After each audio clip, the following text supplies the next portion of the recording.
Hey everyone, this is GosuDad, and welcome to Game 14 in my run in Season 5 of the Blizzard Online Ladder.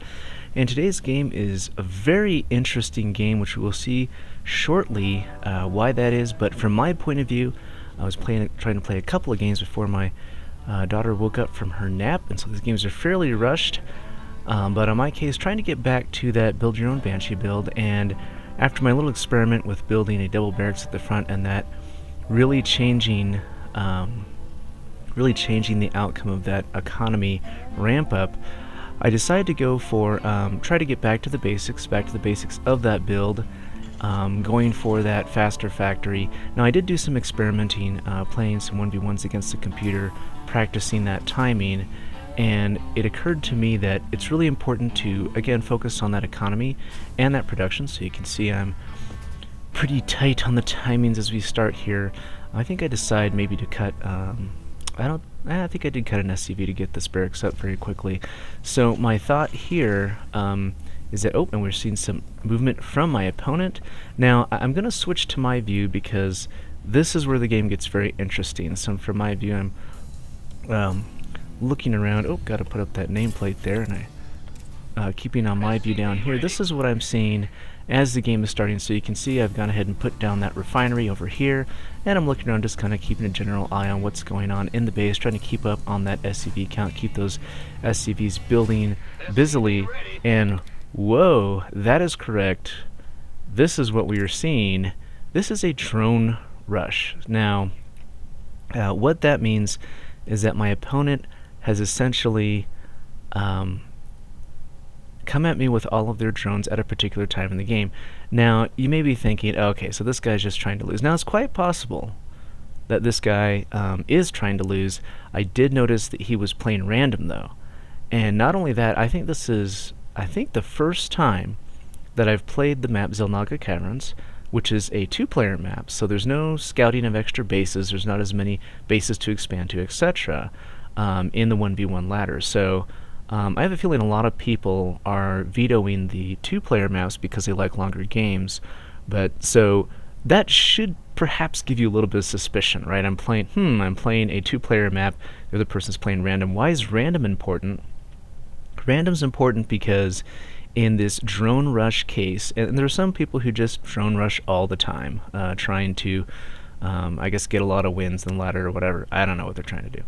But one of the key parts of that drone rush strategy, as you can see here, is that had I walled off the front of my base, there would be no issue with these drones coming in to attack, because they'd just be coming up to this front. It'd take them forever to break down these buildings, and I could probably, as a Terran player, I can repair the buildings on the other side. So no problem there. I may even have a Marine down at this wall.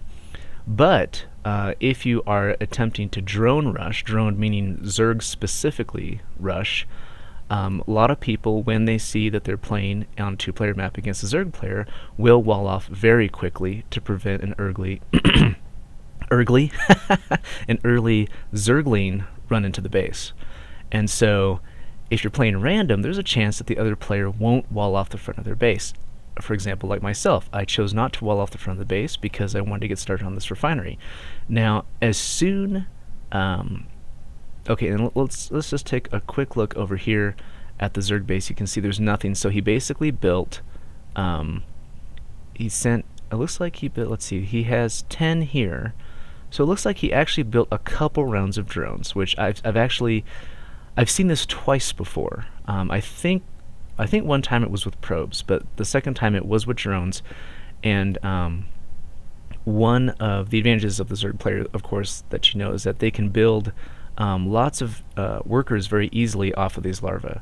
And so he's able to build up quite a bit. If we take a look at the unit tab, he's got 13. Now, this is starting to get into the theory crafting of defending a drone rush, is that your opponent, he's trying to catch you off guard, and he's trying to get underneath your skin, because that's how he's going to win. Because as you'll notice, even playing Zerg, he's got 13 drones built, right? Since I've been building SCVs constantly, I'm actually at 12. And in fact, I've got one on the way. Not only that, but I have money. Now, if I cancel this refinery, I'd have 150, and I'd be able to build 3 SCVs, even if these SCVs all got pulled off the line, which I don't initially. And that's one of the things that you can do in this case. In fact, I could cancel this barracks as well. I probably should have done that. Actually, that is an interesting point. I've got one SCV tied up building the barracks, another SCV tied up building the refinery. So I only have 9 SCVs down here.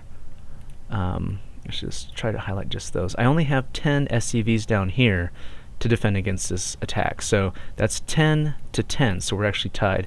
If you look at the attack numbers, they do damage of 5 with a speed of 1.5, and I think the SCVs are the same. So combat-wise, our units are the same. Now they do have an advantage, which is why players like to do the drone rush in particular, is that Zerg units will slowly heal themselves. So that is in their advantage. The SCVs can repair themselves, but that does cost money. Now one difference here too is if you look at the hit point level. So the SCVs have hit points of 45. So really, I should be able, if all these SCVs encounter the drones one-on-one, I should be able to win this battle. And that's something that I did look up online. The last 2 drone rushes I have lost to. So this was not completely foreign to me. I had an idea of some of the strategy behind it. So we'll see how that goes now. So you can see I'm selecting all of my workers, sending them out to say, hey, I'm actually going to try to fight you off, so back off. And this is where things go pear-shaped. So I've been trying to select my SCVs and telling them to auto-repair. So the idea is that as he tries to attack these SCVs, they will try to repair each other. Now, if I remember correctly, what you're really supposed to do is keep a bunch of SCVs on the line to continue to mine minerals, and then have them be on auto repair, and then have a few go out to attack to put on pressure. Now, at this point, none of the units have died. Let's try to bring up the SCVs. So the SCVs are starting to be damaged, and we are still at 10, basically completely healed up drones. So I think there was some kind of misclick or something. I thought I did attack move, but I think in all of the trying to get the SCVs to repair each other, that got lost. And I think, is there an SCV still over here? There's an SCV over there, and he just started to get damaged. So continuing to play, we're seeing that my SCVs really aren't doing very much damage. They're just starting to attack now. I think I realized that they were not on attack move like they're supposed to be. And this is actually a very interesting point too.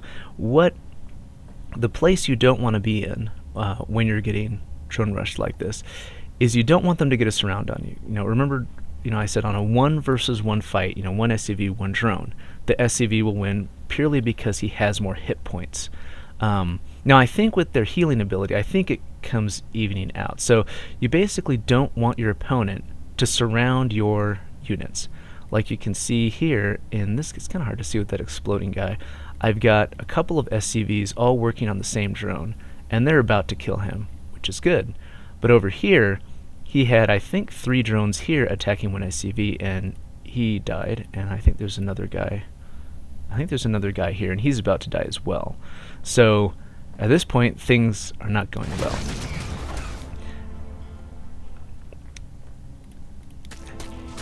So these units are coming in, and my SCVs are clearly outnumbered, and this is bad, and at this point I move away. Now, here's the the question in the game. At this point, oh, and there's an SCV. Is there an SCV back there? No, there's not. He must have been killed. At this point, can I recover?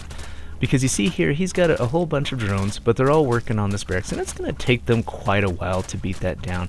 Now, unfortunately, oh, he's still on the gas. I should have moved him over to the minerals. At this point, can I win the game? Because he has no income. This is all he's ever going to have to try to attack me. Now, I'm not even sure I should have just left that. In fact, at this point, maybe I should even try to bar this off. But I think I'm trying to pull this back in to try to create a choke point.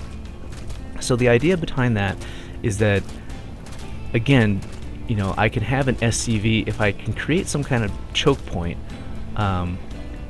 he will lose the advantage of having more workers, right? If it's a one-on-one fight, again, I can have an SCV in the front and a couple of SCVs in the back repairing. So here I am running away, which is good.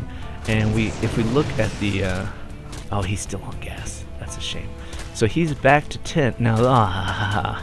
So I end up spending my minerals away repairing this, because I was thinking that I need to keep this supply depot alive, because my ability to get more workers and mine more gas, etc., that's what's going to keep me alive. But, you know, I try to come in and push some weight. And really, I shouldn't care about that. I should try to be engaging in very specific instances where I can get all 5 on one drone, right? You can see right there, I'm trying to do that there. I gotta keep them running away because I don't want them to be surrounded. And okay, so now I'm gonna, oh, see, back and forth. So this is, oh, haha, we got him now. And there he goes. All right, but I think this is just a good example of the kind of the mental state of a game of StarCraft.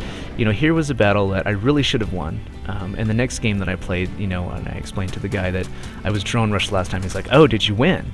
And I was like, "No, I made some mistakes and I lost." And you can see here, if I would have canceled the barracks, canceled the refinery, I would have had, 100? I would have had, I think 300 minerals. So I could have taken everyone off the line, been 12 SCVs to 5 drones at first, right before the reinforcement 3 came in. It would have been 12 to 10, and I would have been able to make 6 more SCVs from here, and that would have put me at an army advantage, essentially, right, from my opponent. And so by not reacting quickly enough, he really caught me off guard, and somewhere in there, I had that really bad encounter where I was equally numbered with him in a fight, and basically got surrounded. You know, he got a nice little semicircle there, and that's the end of that game. So, you know, whoa, kind of an interesting little lesson, example of how not to react to a drone rush. So if you're online playing in Bronze League, 1v1, shows up, it's a 2-player map, the person's playing random, scout. And that's another thing too. You'll notice that when he came out to attack, and we'll bring this back. I think it was, oh, actually, wow, it was even before that. Especially if you're playing against random, it's a really good idea to scout very early. You're trying to find out if your opponent is Zerg. You'll have an idea if they're going for some kind of early Zergling attack, or whether they've early expanded, and those are important things as well. In my case, I was like, well, it doesn't matter what he is, I'm just going to do the same thing.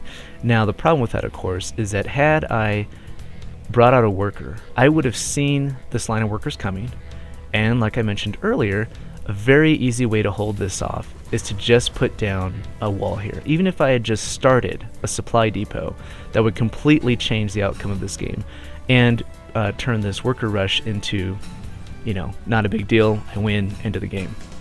So that would be the first lesson to counter a lot of these super early strategies, of course, is to scout. Send somebody out. In fact, I didn't even have to send him all the way to the base. I could have sent him to this Xel'Naga tower. I'm not sure this one would have caught the workers running by, but that would have completely changed that encounter. Now, barring that, once they get in, don't do what I did here, which is try to do some fancy stuff with auto repair and attack move. I think my workers basically were at a huge attacking disadvantage because they weren't attacking. The other thing I would do is, if you have any buildings that are in progress, to cancel them immediately, because your advantage is that you've been mining. In the time that it took them to move across the map, you've been mining, so that will eventually give you a worker advantage. And yeah, take your workers off the gas. Oh, that's just terrible.